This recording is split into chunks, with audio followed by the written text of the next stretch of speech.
Hello everyone, welcome back to What Ash Thought Pokemon. So for the events of where Ash was Pokemon Tower, this wouldn't happen. Number one, he beat Sabrina on his first try. Number two, I don't think he'd be too interested and he just would want to progress further on his journey. So that's not going to happen in this wave. So for the Primate episodes, Mankey would still encounter the group as usual, but Ash would just talk to it and would ask it why it's so angry, explain that it's just a bit territorial. As Ash, after a bit more talking, would negotiate with Mankey for them to move out of his territory and for it to go on with its life, and yeah.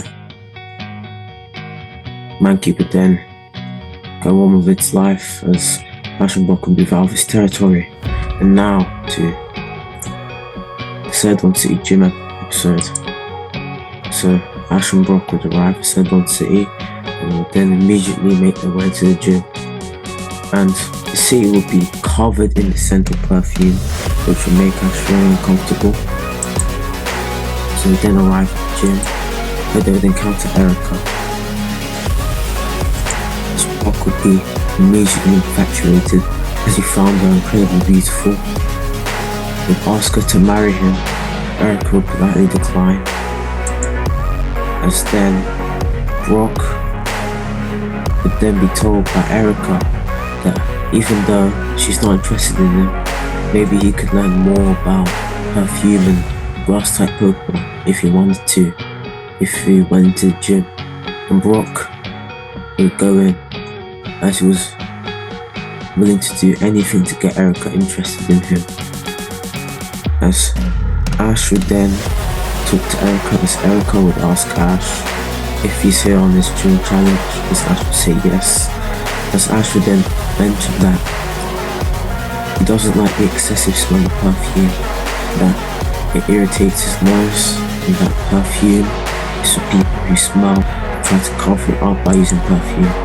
This would make Erika so annoyed that she would decide that she was going to go and ban Ash before she could do anything. Hollywell sensing that Erika had become aggressive, sent itself out to protect its trainer, not going to let the trainer that knew from childhood get hurt. And she would then use a water gun on Erika to knock her back. As then, we would begin to get angry from the prospect of Erika harming Ash, as Erika would then calm down and realize that she's overreacting and that she shouldn't ban Ash from the gym. She would then let in Polywell and Ash and would allow them to have a gym battle. Then she would decide that she is going to go as hard as she could against Ash, or as hard as she could for train up on Ash's level, as Polywell would then use her Power Beam to slow down Victory Bell. As Victory Bell would then use multiple Razor Leafs to decent damage on Polywell. As Polywell then use a Waterfall to do a lot of damage in response to Victory Bell. Victory Bell would use a Razor Leaf which would be quickly avoided. Instead, Victory Bell would then be hit by a Water Gun to knock it out. Instead, Ash would return his top Pokemon and send out Charmander with Charmander's experience. Instead, Erika would send out a fellow Kanto starter named Ivysaur. Ivysaur would then be hit by a flamethrower for a lot of damage. Instead, Charmander would be poisoned. Charmander would then slash it with lots of scratches, which would then knock out Ivysaur, as the flamethrower had really done a lot of damage to them. Instead, we would be sent out. Instead, we would be trapped in a fire spin for super effective damage, so then respond with a Razor Leaf. The fire spin would then hurt Gloom. The Gloom would then be hit by a flamethrower, which would knock out Gloom. Erika would give Ash his 5th gym badge, would be shocked at how strong he was. The reason why Ash beat Erika so easily is because in this timeline, because Ash is able to communicate with his Pokemon in a lot more deeper way, he's able to understand them, and at this point in his journey, awaken, strengthen them that he wasn't able to in the original timeline. This version of Ash is stronger than the one from the original timeline. So then, for the events of the Grand Prix episode, where Poliwell would destroy majority of the competition. The reason why I'm making Poliwell compete in the Grand Prix is number one, Poliwell is the pre-evolution of Poliwrath fighting type. Number two, in the original timeline, Geodude of rock type competed in the Grand Prix, so I thought why not have Poliwell compete since it can fight and it's the pre-evolution of a fighting type. So Poliwell would ride through pretty much all the competition until the finals, where it'd be Poliwell versus Hitmonchan. Try to be barraged with multiple beams to slow it down, so then go for two Thunder Punches. We do super effective damage, as Poliwell would then slap Hitmonchan twice with double slap. So then Hitmonchan would then use a combination of a Mega Punch and a Thunder Punch to confuse Poliwell and hit it in areas you didn't expect for super effective damage. This would knock down Poliwell, as Poliwell was responded with a Bulb Beam to slow down Hitmonchan. As both Pokemon would then stand up, as they would then clash with Thunder Punch and Waterfall. As then Hitmonchan, to increase the odds of it winning the clash, would then add a Mega Punch.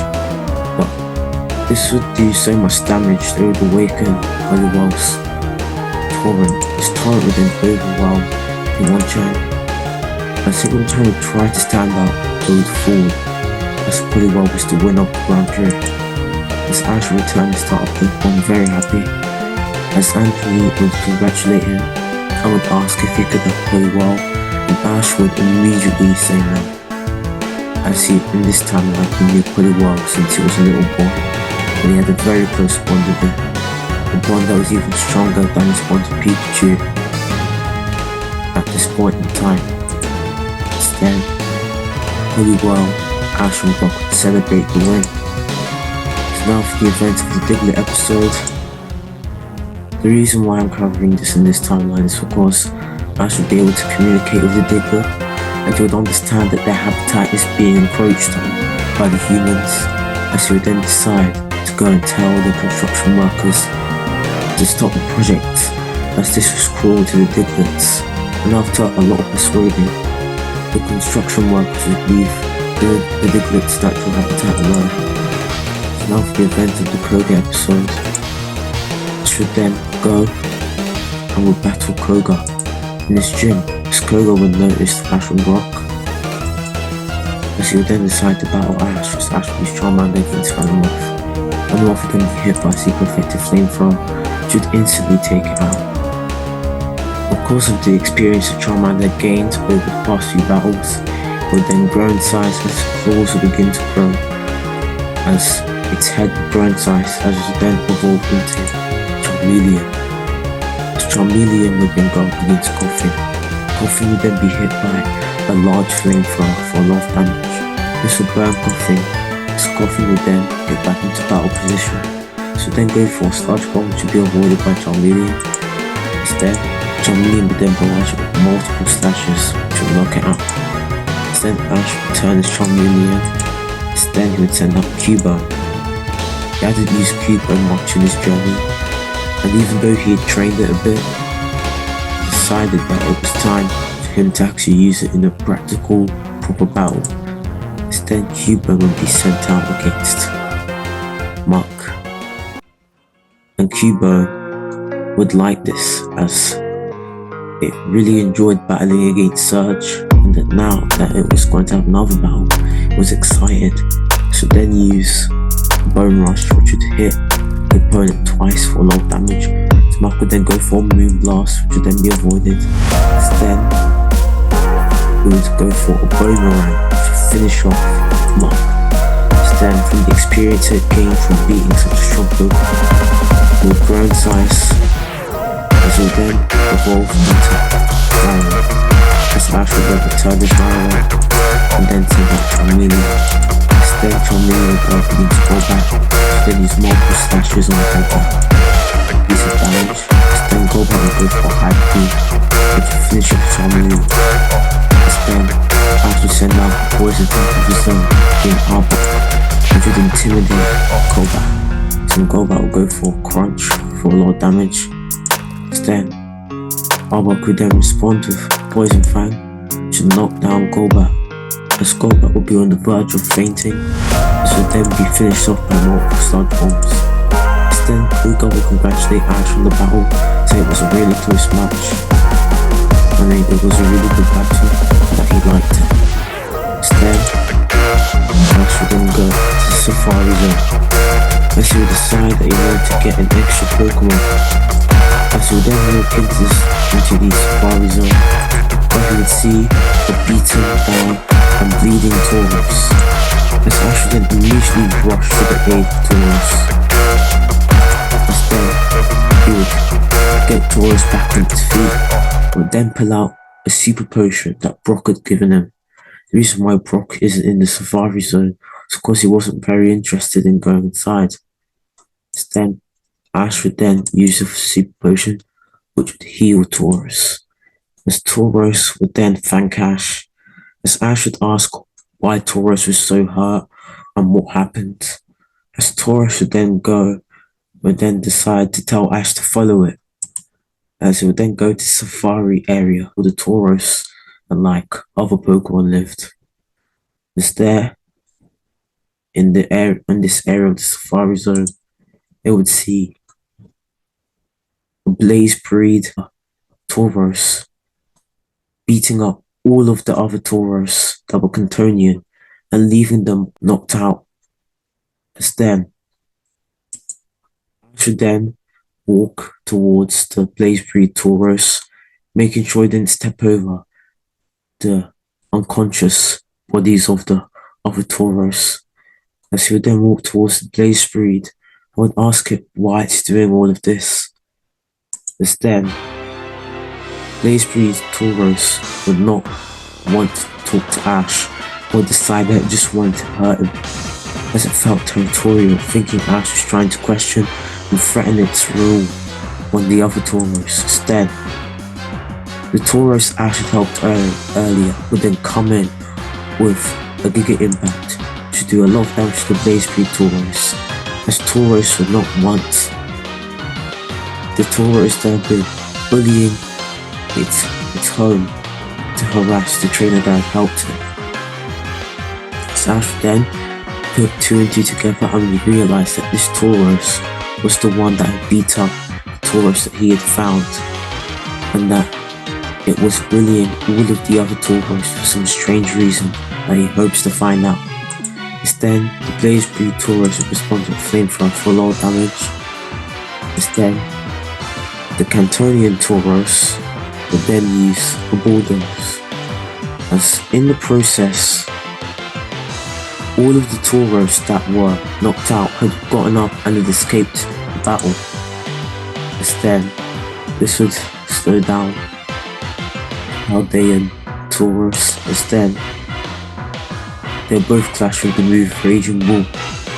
Instead, both Taurus would put everything into the Raging Bull attack, trying to knock out both sides. As this would do decent damage to both Pokemon, they would then clash with Close Combat and Giga Impact. As then, both Taurus would hit him with Close Combat and Giga Impact respectively. As then, Cantonian Taurus would overwhelm its Paldean counterpart. As then, a few hours later, the Paldean Taurus would wake back up.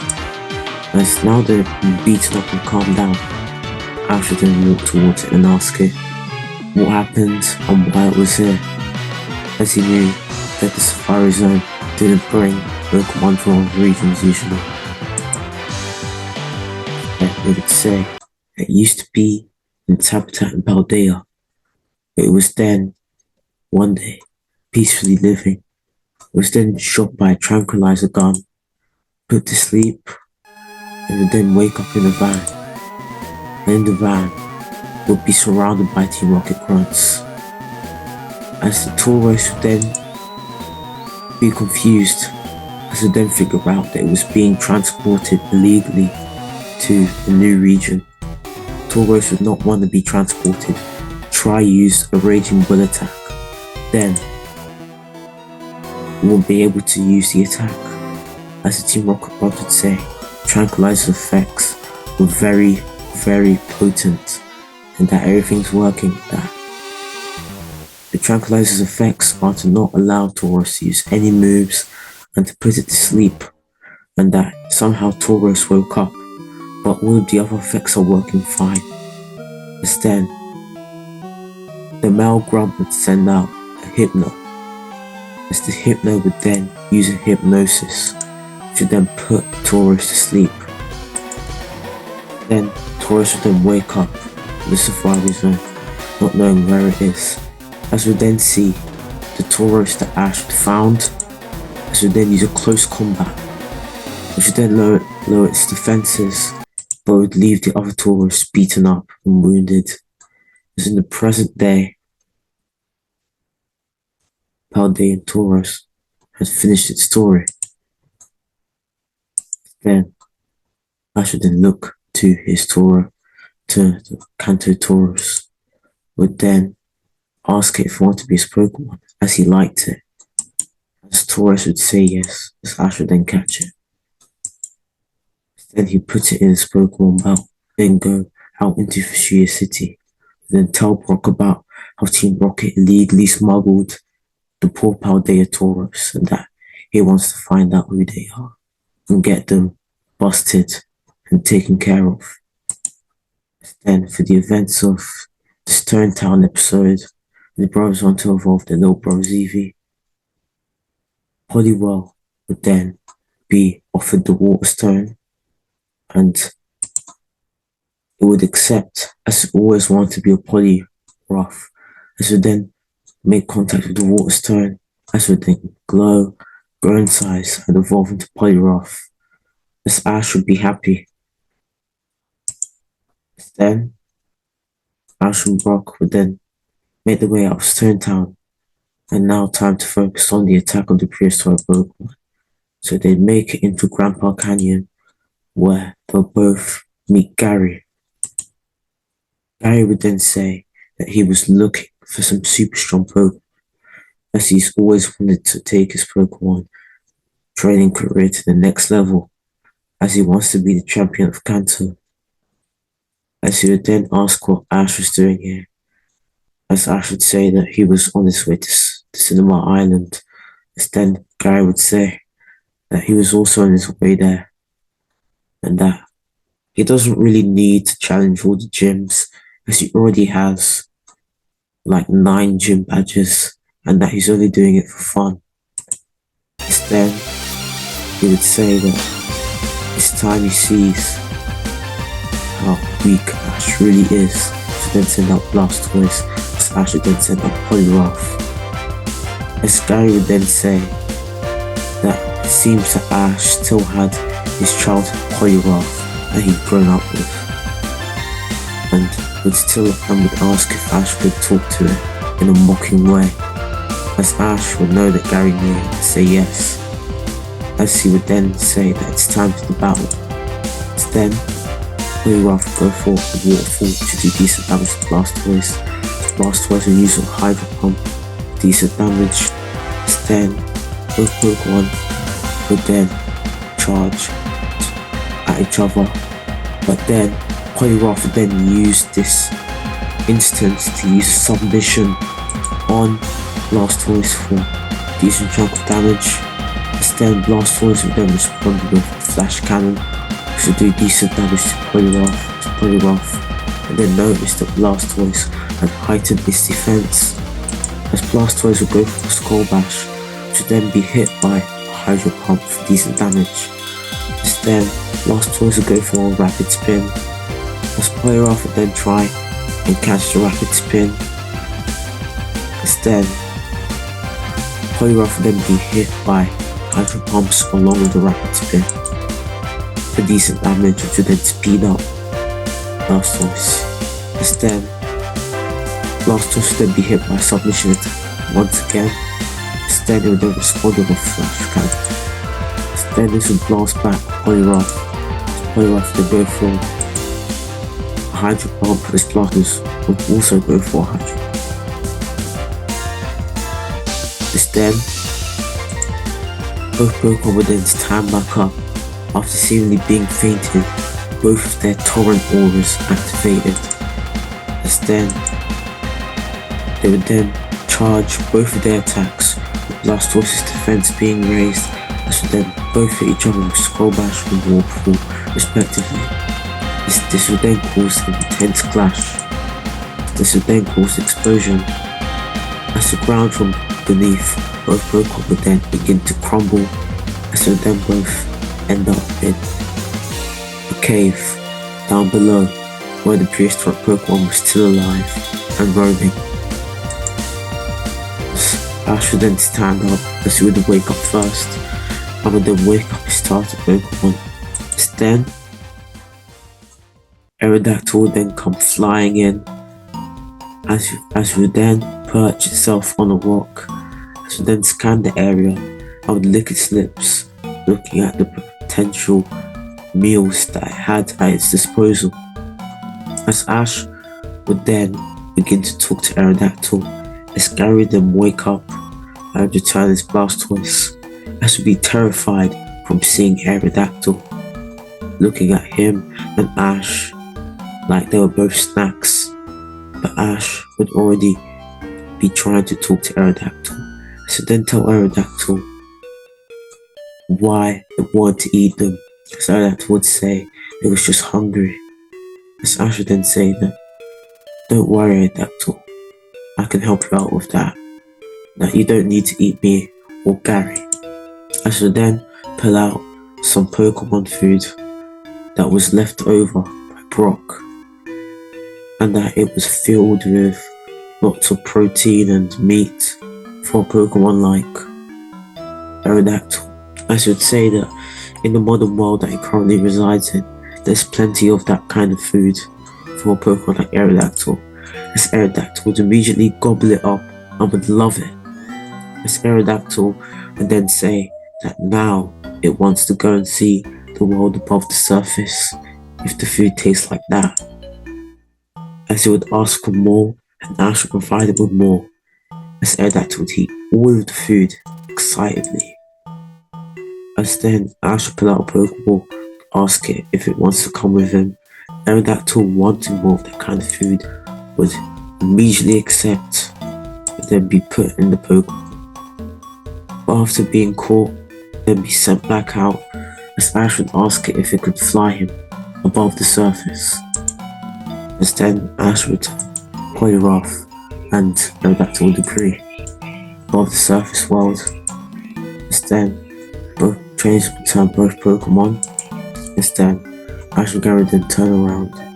As then Gary would then say that he can't wait to see Ash in the Pokemon League and destroy him, and that he better keep that Aerodactyl under control. As then Ash would say that he can't wait to see Gary in the Pokemon League as well, and that Aerodactyl is going to be ready and it will destroy Gary.